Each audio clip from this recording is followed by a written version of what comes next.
പുതുമയുള്ള ഒരു lunch menu ആണ് ഇന്ന് ഞാനിവിടെ കാണിക്കുന്നത്.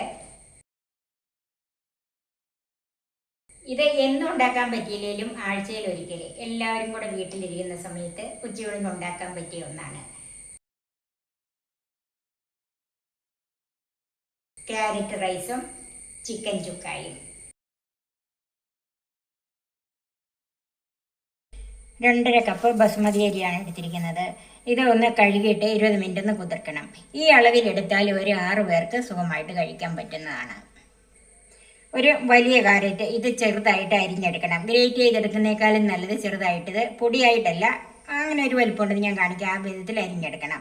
ഒരു വലിയ സവാളയാണ് എടുത്തിരിക്കുന്നത്, അതൊന്ന് വറുത്തെടുക്കണം. 4-5 ഗ്രാമ്പു, 4-5 ഏലക്ക, ഒരു വലിയ കഷ്ണം പട്ട, ഇതിപ്പം ചെറുതായതുകൊണ്ടാണ് ഇത്രയും, 2 ബേ ലീഫ്, ഒരു പിടി കാഷ്യൂനട്ട്, ഒരു പിടി കിസ്മിസ്, അത് നമ്മുടെ കയ്യിലുള്ളതുപോലെ എടുക്കാം. 2.5 കപ്പ് അരിക്ക് 5 കപ്പ് വെള്ളം. ഇത് ഞാൻ വറ്റിച്ചെടുക്കുവാണ്. ഇതിന് നെയ്യും സൺഫ്ലവർ ഓയിലും കൂടിയാണ് ചേർക്കുന്നത്. ഇതിന്റെ അളവ് ഞാനത് ഒഴിക്കുമ്പം പറഞ്ഞുതരാം. ഇനി ചിക്കൻ ചുക്ക ഉണ്ടാക്കാനായിട്ട് ഇതൊരു 600 ഗ്രാം ചിക്കനുണ്ട്. ചെറിയ കഷ്ണങ്ങളായിട്ട് മുറിച്ചതാണ്, സാധാരണ കറി കഷ്ണങ്ങൾ. 2 മീഡിയം സൈസ് ഒരു വലിയ സവാളയും. ഇത് കനം കുറച്ച് നീളത്തിൽ അരിഞ്ഞെടുക്കണം. തക്കാളിപ്പഴം എടുത്തിരിക്കുന്നത് ചെറുതായതുകൊണ്ടാണ് ഞാൻ 5 എടുത്തിരിക്കുന്നത്. 8-10 വെളുത്തുള്ളി, ഒരു മീഡിയം കഷ്ണം ഇഞ്ചി, 1.5 ടേബിൾ സ്പൂൺ കാശ്മീരി മുളക് പൊടി, 1/2 ടീസ്പൂൺ മഞ്ഞൾപ്പൊടി, 1.5 ടീസ്പൂൺ മല്ലിപ്പൊടി, 1/2 ടീസ്പൂൺ കുരുമുളക് പൊടി, 1/2 ടീസ്പൂൺ ഗരം മസാല. ഇത് 1.25 ടേബിൾ സ്പൂൺ പെരിഞ്ജീരകം പൊടിച്ചത്, ഒരു 3 ടേബിൾ സ്പൂൺ തൈര്, ഒരു 2 ടീസ്പൂൺ വിനാഗിരി, വെളിച്ചെണ്ണ, കറിവേപ്പില, ഉപ്പ്, വെള്ളം. ആദ്യമേ ഈ ചിക്കൻ ഒന്ന് മാരിനേറ്റ് ചെയ്ത് വെക്കണം. അതിലേക്ക് മഞ്ഞൾപ്പൊടി, മുളക് പൊടി, മല്ലിപ്പൊടി, ഗരം മസാല, കുരുമുളക് പൊടി, പെരിഞ്ജീരകത്തിൻ്റെ പകുതി പൊടി,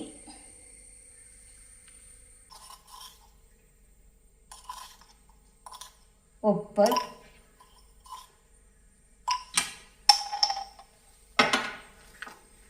ഇഞ്ചി വെളുത്തുള്ളി പേസ്റ്റ് ഉണ്ടെങ്കിൽ അത് ചേർക്കാം. അത് എൻ്റെ കയ്യിൽ ഇല്ലാത്തതുകൊണ്ട് ഞാനിത് നന്നായിട്ട് ചതച്ചെടുത്തിട്ടുണ്ട്. അത് കുറച്ച് കറിവേപ്പില മുറിച്ചത്, തൈര്, 1.5 ടീസ്പൂൺ വെളിച്ചെണ്ണ, 1 ടീസ്പൂൺ വിനാഗിരി.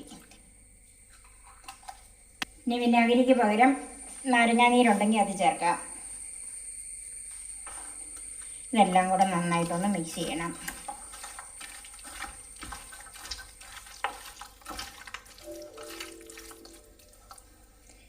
ഇത് നമുക്ക് ഒരു 1/2 മണിക്കൂർ മാറ്റി വെക്കാം. ചിക്കനുള്ള സവാള നീളത്തിൽ കനം കുറച്ച് അരിഞ്ഞ് വെച്ചിട്ടുണ്ട്. അതുപോലെ തക്കാളിപ്പഴവും ചെറുതായിട്ട് അരിഞ്ഞിട്ടുണ്ട്. ചോറിനുള്ള ക്യാരറ്റ് ഇതേ വിധത്തിലാണ് അരിഞ്ഞിരിക്കുന്നത്. സവാള നീളത്തിൽ അരിഞ്ഞ് വെച്ചിട്ടുണ്ട്. ഈ ചിക്കനുള്ള സവാളയൊന്ന് വറുത്തെടുക്കണം. അതിന് വെളിച്ചെണ്ണയാണ് ഉപയോഗിക്കുന്നത്. ചൂടായ പാനിലേക്ക് വെളിച്ചെണ്ണ ഒഴിക്കാം. അപ്പം വറക്കാനുള്ള വെളിച്ചെണ്ണ, അതിന് അളവൊന്നുമില്ല. ചൂടായ എണ്ണയിലേക്ക് സവാള ഇട്ട് കൊടുക്കുക. അപ്പം ഞാൻ കുറേശ്ശായിട്ടാണ് വറക്കുന്നത്. എന്ന് വെച്ചാൽ ഡീപ് ഫ്രൈ ചെയ്ത വെളിച്ചെണ്ണ പിന്നെ ഉപയോഗിക്കുകയില്ലല്ലോ. അതുകൊണ്ട് നമ്മൾ ആ സമയത്ത് ചെയ്യാവുന്നിടത്തോളം ചെയ്യുക, ബാക്കി കളയുക. ഒരു ബിരിയാണിക്കൊക്കെ വറക്കുന്നത് പോലെ തന്നെ അതുപോലെ വറുത്തെടുക്കണം. ഇതുപോലെ മൂപ്പിച്ചെടുക്കണം. ഇത് ഇരിക്കും തോറും അല്പം കൂടെ ഒന്ന് മൂത്ത് വരും. നമുക്ക് കോരി മാറ്റാം. ഇനി അതിലേക്ക് ചോറിനുള്ള സവാളയും കൂടെ തന്നെ ഒന്ന് വറുത്തെടുക്കാം. അത് വളരെയും ബിരിയാണിക്കുള്ള പോലെ തന്നെ ഒന്ന് മൂപ്പിച്ചെടുക്കണം. അപ്പോൾ സവാള വറുത്തതിൻ്റെ ബാക്കി എണ്ണയിലേക്ക് തന്നെ ഞാൻ ചിക്കൻ വെക്കാൻ പോവാണ്. അതിലേക്ക് കുറച്ച് കറിവേപ്പില ചേർക്കാം.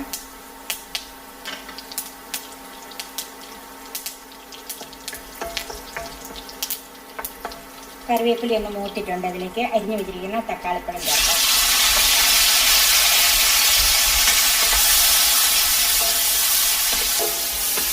ഒന്ന് വെന്ത് വരണം. തക്കാളി ഒന്ന് വെന്ത് വന്നിട്ടുണ്ട്. അതിലേക്ക് മാരിനേറ്റ് ചെയ്ത് വെച്ചിരിക്കുന്ന ചിക്കൻ ചേർക്കാം.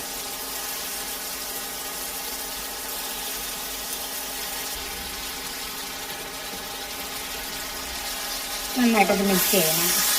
ഇത് ഒരു 3 മിനിറ്റ് എങ്കിലും ഇങ്ങനെ മിക്സ് ചെയ്തുകൊണ്ടിരിക്കണം. അത് ലോ ടു മീഡിയം ഫ്ലെയിമിലായിരിക്കണം.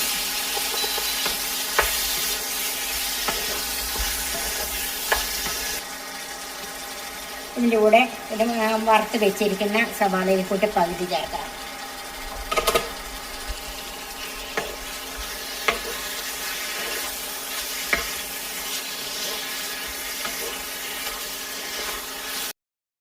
ഒരു 3 മിനിറ്റ് ലോ ടു മീഡിയം ഫ്ലെയിമിൽ വെച്ചിട്ട് മിക്സ് ചെയ്തുകൊണ്ടിരുന്നതാണ്.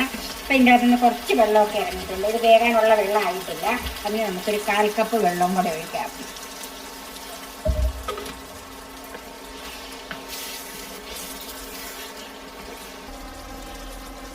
വെള്ളം ഒഴിച്ചു കഴിഞ്ഞ് ഒന്ന് തിളച്ചിട്ടുണ്ട്. ഇനി ഇത് ലോ ടു മീഡിയം ഫ്ലെയിമിൽ വെച്ച് 15 മിനിറ്റ് വേവിക്കണം. അപ്പം ഈ ചിക്കൻ വേകാൻ വെച്ചിട്ട് ഒരു 15 മിനിറ്റ് ഒന്ന് മിക്സ് ചെയ്യാം. ഇപ്പോഴും ചിക്കൻ ശരിക്കും വെന്തിട്ടില്ല. ഇനി അതിലേക്ക് ബാക്കിയിരിക്കുന്ന സവാള വറുത്തതുണ്ടല്ലോ അതും കൂടെ ചേർക്കാം.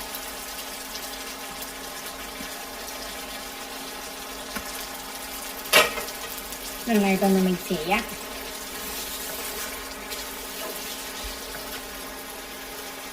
ഇനി ഇത് വേകുന്നത് വരെ ലോ ഫ്ലെയിമിലിട്ട് വേവിക്കണം. അടച്ചു വെക്കാം. ചിക്കൻ വേകാൻ വെച്ചിരിക്കുന്ന ആ സമയത്ത് നമുക്ക് റൈസും കൂടെ ഉണ്ടാക്കിയെടുക്കാം. ചൂടായ പാത്രത്തിലേക്ക് നെയ്യ് ചേർക്കാം. 1.5 ടേബിൾ സ്പൂൺ നെയ്യ് ചേർത്തിട്ടുണ്ട്. അതിലേക്ക് 1.5 ടേബിൾ സ്പൂൺ സൺഫ്ലവർ ഓയിലും കൂടെ ചേർക്കാം.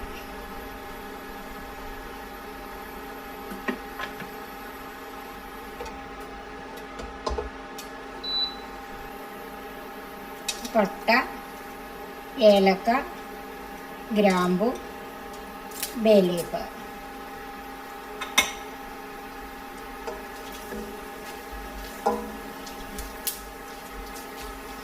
ഇതെല്ലാം ഒന്ന് മൂത്ത് വന്നിട്ടുണ്ട്. അതിലേക്ക് അരിഞ്ഞു വെച്ചിരിക്കുന്ന ക്യാരറ്റ് ചേർക്കാം.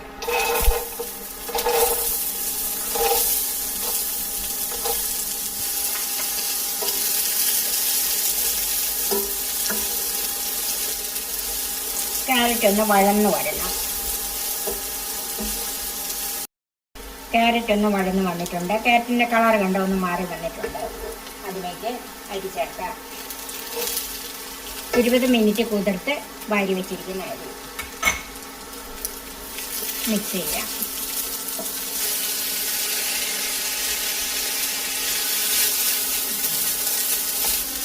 അരി വറുത്ത് ഒന്ന് പൊട്ടാൻ തുടങ്ങണം. നമ്മൾ ഫ്രൈഡ് റൈസോ അല്ലെങ്കിൽ ബിരിയാണിയൊക്കെ ഉണ്ടാക്കുമ്പോഴത്തേക്കും അരി വറ്റിച്ചെടുക്കുമ്പോൾ നമ്മൾ പൊട്ടിച്ചെടുക്കുമല്ലേ അരി, അതുപോലെ ഒന്ന് പൊട്ടി വരണം. അരിയിൽ വെള്ളമൊക്കെ വറ്റി പൊട്ടാൻ തുടങ്ങിയിട്ടുണ്ട്. ശബ്ദം കേൾക്കാമല്ലോ. ഇനി അതിലേക്ക് 5 കപ്പ് വെള്ളം.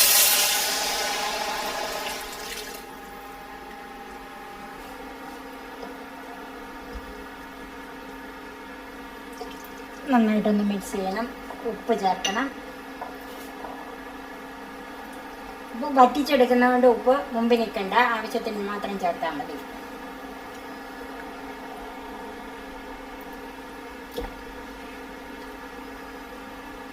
ഇതിലേക്ക് ഒരു ചെറിയ നാരങ്ങയുടെ നീരും കൂടെ ചേർക്കാം. മിക്സ് ചെയ്യാം.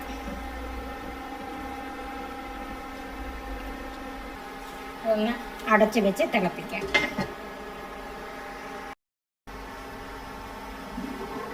റൈസ് നല്ലവണ്ണം തിളച്ചിട്ടുണ്ട്.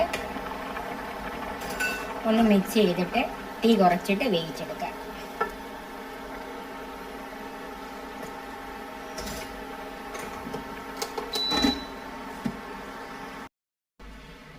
ചിക്കൻ വെന്തോന്ന് നോക്കാം.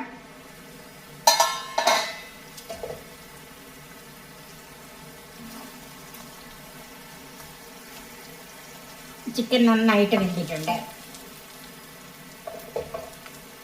ഇനി അതിലേക്ക് ബാക്കിയിരിക്കുന്ന പെരിഞ്ജീരകപ്പൊടി, എരിവ് കുറവുണ്ടെങ്കിൽ കുരുമുളക് പൊടി ചേർത്ത് കൊടുക്കാം. ഇപ്പം എനിക്ക് സാമാന്യ എരിവുണ്ട്, ഇതൊന്നും ഞാൻ ചേർക്കുന്നില്ല. കുറച്ച് കറിവേപ്പിലയും കൂടെ ചേർത്ത് അടുപ്പ് ഓഫ് ചെയ്ത് ഒരു 10 മിനിറ്റ് മൂടി വെക്കാം. ചോറ് എന്തായെന്നൊന്ന് നോക്കാവേ.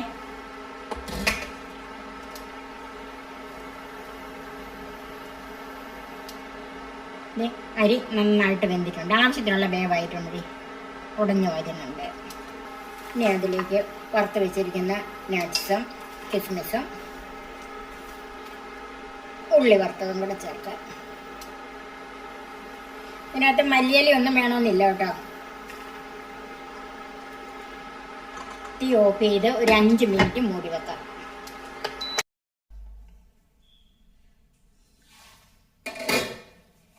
നമ്മുടെ ക്യാരറ്റ് റൈസ് വിളമ്പാൻ തയ്യാറായി. സർവിംഗ് ഡിഷിലേക്ക് മാറ്റാം.